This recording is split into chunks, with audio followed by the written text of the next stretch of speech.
Movie के शुरू में हमें बताया जाता है कि 1945 और 1962 के बिटवीन यूएस गवर्नमेंट ने 331 एटमॉस्फेयर न्यूक्लियर टेस्ट कंडक्ट किए, जिसकी वजह से इसके जो असरात हुए वो गवर्नमेंट मानने से आज भी इनकार करती है। इसके बाद हमें न्यू मैक्सिको डेजर्ट दिखाया जाता है, जहाँ पे कुछ साइंटिस्ट सर्चिंग करते हुए दिखाए जाते हैं। अचानक से उनके सामने एक खून से भरा हुआ आदमी आ जाता है जो उनसे हेल्प मांग रहा होता है। उससे पहले कि वो सिचुएशन को समझता, एक म्यूटेंट उन सब को एक हथियार से मार देता है। वो उन सब को मारने के बाद उनकी डेड बॉडी को उन्हीं के ट्रक के साथ बांध कर ले जाता है। फिर उसके बाद दोबारा से न्यूक्लियर टेस्टिंग दिखाई जाती है और उसके इफ़ेक्ट दिखाए जाते हैं, और उसके बाद वो बच्चे भी दिखाए जाते हैं जो कि उससे मुतासर हुए होते हैं। उसके बाद एक डेजर्ट में एक गैस स्टेशन दिखाया जाता है जिसका ऑनर उसके अंदर ही सो रहा होता है। अचानक उसको किसी की आवाज़ आती है और वो अपनी गन लेकर बाहर आता है और रूबी का नाम लेकर उसको सर्च करना शुरू कर देता है। वो रूबी को हर जगह ढूंढ रहा होता है और उसको ढूंढते ढूंढते एक गवर्नमेंट एरिया में चला जाता है। जब वो वापस आता है तो वो एक देखता है कि उसको अपने गैस स्टेशन पर एक बैग मिलता है। वो उस बैग को देख कर चिल्लाना शुरू कर देता है कि सब ख़त्म हो गया है, मैं अब तुम्हारी मदद नहीं कर सकता। थोड़ी देर बाद वो दोबारा बाहर आता है और बैग को घर के अंदर ले जाता है। इस दौरान वो उसको कोई देख रहा होता है। उस बैग में बहुत सारा एक्सपेंसिव सामान होता है और बैग के अंदर ही उसको किसी का कटा हुआ कान नज़र आता है। ये कान उसी लड़की का होता है जिसका वो बैग था। ये हमें तब पता चलता है जब हम पर्स में उस लड़की की तस्वीर को देखते हैं, और यहाँ पर हमें ये बात भी पता चलती है कि ये वही था जो मिंटन के साथ काम कर रहा होता है। ये बहुत लालची भी होता है। जब वो सारा सामान चेक कर रहा होता है तो बाहर कोई कस्टमर आता है। बाहर एक ऐसी फैमिली होती है जो फिनलैंड से सत्यार को जा रही होती है। उस फैमिली में आदमी का नाम बॉब था जिसकी नाम वाइफ एथल थी। उसके साथ उसके 3 बच्चे और भी होते हैं, ब्रैंड, बॉबी और लिन। लिन का हस्बैंड डग और उनकी एक छोटी सी बेटी भी होती है।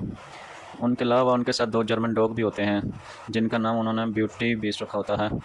कार में फ्यूल डलवाने के बाद जब वो वहाँ से निकलने लगते हैं तो तब जैक उनको एक हिल के दरमियान से शॉर्टकट बताता है जो कि मैप पर मौजूद ही नहीं था। वो उस रास्ते को वो फॉलो करते हुए थोड़ा सा आगे जाते हैं। अभी वो चलते हुए ज़्यादा आगे नहीं गए होते, लेकिन वहाँ पर कुछ कांटे लगे होते हैं जो वो ऊपर हो जाते हैं, जिसकी वजह से गाड़ी के टायर ब्लास्ट हो जाते हैं और गाड़ी बबलिंग करती हुई इस सामने एक पत्थर से टकरा जाती है और टायर ब्लास्ट हो जाते हैं, जिसके साथ ही हमें दिखाया जाता है कि डॉग भाग के बाहर भाग जाते हैं। जबकि बॉब को समझ आती है कि ये सब कुछ हाई टेम्परेचर की वजह से हुआ है। उन लोगों को कुछ समझ नहीं आ रहा होता है, ना उनके आगे कोई चीज़ होती है ना उनके पीछे कोई चीज़ होती है। बॉबी अपने दोनों डॉग्स को लेकर वापस आ रहा होता है कि अचानक उनको एक म्यूटेंट देख रहा होता है। उनको वहाँ से निकलने के लिए कोई रास्ता और उम्मीद नज़र नहीं आ रही होती। तब बॉब डिसाइड करता है कि हम अपनी हेल्प के लिए यहाँ से पैदल जाएंगे। वो दोबारा उस गैस स्टेशन पर जाएगा, तब डग उसी रास्ते से अपना सफ़र आगे तय करेगा। उस वक्त लेडीज़ भी बॉब के साथ होती हैं। बॉब एक गन खुद रखता है और एक गन बॉबी को दे देता है क्योंकि डग ने गन लेने से इनकार कर दिया था। इसके बाद वो लोग अपने अपने रास्ते पर निकल जाते हैं। ब्रेंडा ट्रेलर का दरवाज़ा खोल देती है जिससे ब्यूटी वहाँ से पहाड़ी की तरफ भाग जाता है। उसके पीछे बॉबी भी भागता है। बॉबी ब्यूटी के पीछे भागते भागते पहाड़ियों में काफ़ी आगे निकल जाता है। फिर उसको वहाँ खून नज़र आता है और वो खून का पीछा करते हुए आगे जाता है। अचानक उसको नज़र आता है कि किसी ने ब्यूटी को चीर फाड़ कर मार दिया है। ये देखकर वो बहुत ज़्यादा डर जाता है और वापस भागने की कोशिश करता है। तब अचानक उसका पाँव फिसलता है और वो पहाड़ी से नीचे गिरता है और बेहोश हो जाता है। एक बेफाम लड़की उसके पास आती है और बैठ जाती है, और वो लड़की कोई और नहीं रूबी ही होती है, जो बाकी म्यूटेंट जैसी बिल्कुल नहीं होती। वो बॉबी को अपने भाई गोगल से बचाना चाहती थी जो कि ऊपर बैठा कर ब्यूटी का पाँव खा रहा था। दूसरी तरफ डग चलते हुए एक बहुत बड़े हॉल तक पहुंच जाता है जहां हर किस्म की गाड़ी खड़ी होती है। वो उन गाड़ियों के पास जाकर देखता है कि उसको नज़र आता है कि यहाँ पर खड़ी सारी गाड़ियाँ ख़राब हैं और कोई गाड़ी भी जाने के काबिल नहीं है। और दूसरी तरफ दिखाया जाता है कि बॉब गैस स्टेशन के पास पहुंच जाता है। चलते चलते उसको रात हो जाती है। वहाँ पर वो जैक को ढूंढते हुए जैसे गैस स्टेशन के अंदर जाता है तो उसको एक बैग नज़र आता है। वो बैग को खोलता है तो उसको वो एक कटा हुआ कान नज़र आता है। उसके बाद वो देखता है तो उसको बहुत सारा सामान और भी नज़र आ रहा होता है और न्यूज़ पर हेडलाइन पिन भी नज़र आती है, जिससे उसको अंदाज़ा हो जाता है कि यहाँ पर क्या हो रहा है। वो जैसे ही बाहर आता है तो उसको एक गाड़ी नज़र आती है। वो बाहर खड़ी गाड़ी में बैठता है तो उसको जैक की आवाज़ आती है। वो गाड़ी से उतर कर अंदर देखता है तो जैक बैठा होता है। बॉब देखता है कि जैक अपनी ही गन से अपना सर उड़ा लेता है। ये देखते ही वो डर जाता है और भागने की कोशिश करता है। जैसे वो गाड़ी में बैठकर चलने लगता है तो एक अचानक एक म्यूटेंट उसके अंदर बैठा होता है जो को बॉब को पकड़ते ही मारना शुरू कर देता है और बेहोश कर देता है। वहाँ से उसको ले जाता है। बॉबी भी अभी तक वापस नहीं आया होता और ब्रेंडा उसको ढूंढती हुई उस तरफ आती है। रूबी जो बॉबी के पास बैठी होती है वो ब्रेंडा की आवाज़ सुनकर भाग जाती है।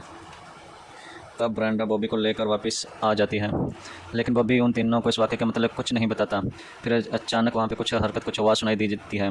बॉबी उन तीनों को कहता है कि वो उन तीनों को अंदर ही ठहरे, मैं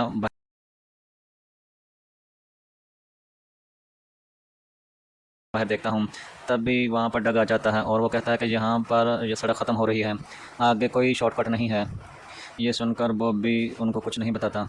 डग उनको ये कहता है कि अगर 12 बजे तक बॉब वापस नहीं आता तो हम उसको ढूंढने जाएंगे। फिर वो सारे रास्ते शुरू कर देते हैं। कुछ लोग कार में होते हैं, कुछ ट्रेलर में होते हैं। वो सारे लोग सो रहे होते हैं लेकिन बॉबी सिर्फ जाग रहा होता है। वो बाहर बीस को ढूंढने जाता है, तभी उसकी गाड़ी में प्लूटो नाम का म्यूटेंट दाखिल हो जाता है जो ब्रेंडा को दबोच लेता है और आवाज़ बाहर नहीं आती। जैसे बॉबी की नज़र उस पर पड़ती है वो फ़ौरन जाकर डग को जगाता है और रॉबरी सब कुछ उनको बता देता है। इसी दौरान उनको किसी की चीख की आवाज़ आती है। जैसे ही वो उस तरफ जाते हैं वो देखते हैं कि वो चीख किसी और की नहीं है, सिर्फ बॉब की है। कुछ ही दूरी के फासले पर उन म्यूटेंट ने ज़िंदा जला दिया होता है। वो सारे बॉब को बचाने के लिए जैसे ही आगे बढ़ते हैं, इसी दौरान एक म्यूटेंट उनकी गाड़ी में चला जाता है। इसका नाम लिजर्ड होता है। बॉब उनकी आंखों के सामने जल रहा होता है लेकिन वो उसको बचा नहीं पाते, कुछ नहीं कर सकते। दूसरी तरफ ब्रेंडा के चलाने की आवाज़ आती है। जैसे ही वो अंदर आके देखती है तो वहाँ एक लिजर्ड ने उसके बच्चे को उठाया होता है। वो उसके बच्चे पर गन तान कर उसके साथ ज़बरदस्ती करने की कोशिश करता है। इसी दौरान वहाँ पर इतला जाती है और पीछे से उस पर अटैक कर देती है। इससे पहले कि वो कुछ करती, लिजर्ड उसको शूट कर देता है। गोली के आवाज़ सुनकर डग और बॉब भागते हैं गाड़ी की तरफ। लिजर्ड ब्रेंडा को भी शूट करने लगता है। इसी दौरान लिंग एक स्क्रू ड्राइवर उसके पाँव में घुसा देती है। बदले में लिजर्ड उसको गोली मार के मार देता है। लिजर्ड ब्रेंडा को वहाँ से लेकर जा रहा होता है। इसी दौरान डग और बॉब आ जाते हैं। जैसे डग ट्रेलर में आता है वो देखता है कि लिन मर चुकी है। ये देखकर वो काफ़ी शॉक्ड हो जाता है। इसी दौरान उसको ख्याल आता है कि मेरी बेटी कहाँ है। वो बेटी के बेड पर देखता है कि वहाँ पर कैथलीन नहीं है। वो बाकी म्यूटेंट उसको लेकर चले गए हैं। गोगोल काफ़ी देर से उनके ऊपर नज़र रखे हुए होता है। इसी दौरान एक डॉग उस पर हमला कर देता है। ईथल अभी तक ज़िंदा होती है लेकिन देखते ही देखते उनकी आंखों के सामने वो भी मर जाती है और वो भी उन सब को मारने के लिए बाहर भागता है। डग उसको रोकने की कोशिश करता है। किसी दौरान उनको एक म्यूटेंट की आवाज़ आती है। जैसे वो बाहर जाकर देखते हैं तो बीस्ट गोगल के हाथ में एक वॉकी टॉकी सेट लेकर आया होता है। जैसे ही सुबह होती है डग बीस्ट के साथ अपने बेटे को ढूंढने निकल पड़ता है। बीस्ट उसे एक माइन में ले जाता है और उसी माइन में इन सब म्यूटेंट के कब्रिस्तान हैं, यानी कि इन सब की कब्र इसी गार के अंदर होती हैं। बीस्ट उसको इसी माइन से बाहर लेके आता है और उसको नज़र आता है कि कहीं दूर विलेज में एक न्यूक्लियर टेस्टिंग हो रही है। दूसरी तरफ बॉबी और ब्रेंडा म्यूटेंट को मारने के लिए प्लानिंग कर रहे होते हैं, कुछ ट्रैप बना रहे होते हैं। डग जैसे उस विलेज में जाता है और देखता है कि एक घर में मेरी बेटी रखी हुई होती है। जैसे वो उस घर में अपनी बेटी को लेने के लिए जाता है उसके सामने एक म्यूटेंट आ जाता है और वो बहुत डर जाता है और छुप जाता है। उस म्यूटेंट का नाम सिस्ट होता है। जैसे ही सिस्ट वहाँ से जाता है वो उस घर में दाखिल हो जाता है। अंदर जाकर वो बिग मामा को देखता है जो कि टीवी देख रही होती है। वो किसी तरह बिग मामा से बचा कर अपनी बेटी को उठा लेता है और बाहर निकलने की कोशिश करता है। जैसे वो बाहर निकलता है बिग मामा उसको बहुत मार देती है और बेहोश कर देती है। जब उसको होश आती है तो वो एक फ्रिज में होता है जहाँ पर उसके साथ और बहुत सारे ह्यूमन बॉडी पार्ट्स पड़े होते हैं। वो एक फ्रीज़र में होता है। इसी तरह वो उस फ्रीज़र में से बाहर निकल जाता है और चालाकी के साथ आस्ता आस्ता आगे बढ़ रहा होता है। इसी दौरान उसको एक म्यूटेंट मिलता है जिसका नाम बिग ब्रेन होता है। इस म्यूटेंट की वजह से हमें उन म्यूटेंट के बारे में पता चलता है और इन्फॉर्मेशन मिलती है जो इकट्ठे रहते हैं। वो बताता है कि हमें सिटी से निकाल दिया गया और हमें इन माइन में छुप गए, जिसके बाद यहाँ पर काफ़ी न्यूक्लियर बम गिरना शुरू हुए और उनके रेडिएशन की वजह से हमें डिफॉर्म बना दिया गया। डग उससे कैथरीन के बारे में पूछता है लेकिन वो उसे कुछ नहीं बताता।